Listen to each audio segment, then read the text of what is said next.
Welcome to our detailed guide on how to add feelings to your live video on Facebook. Let's go through the steps together.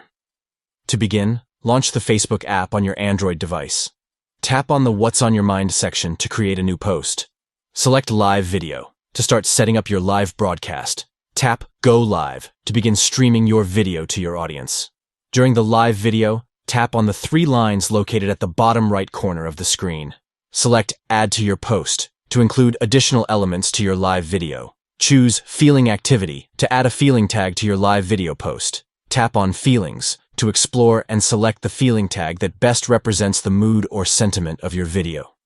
Once you've chosen the feeling tag, tap Done to apply it to your live video post.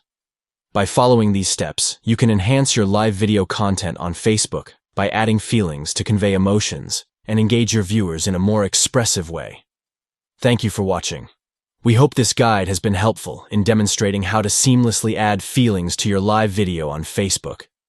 Elevate your live broadcasts with feeling tags for a more interactive and emotionally connected viewer experience.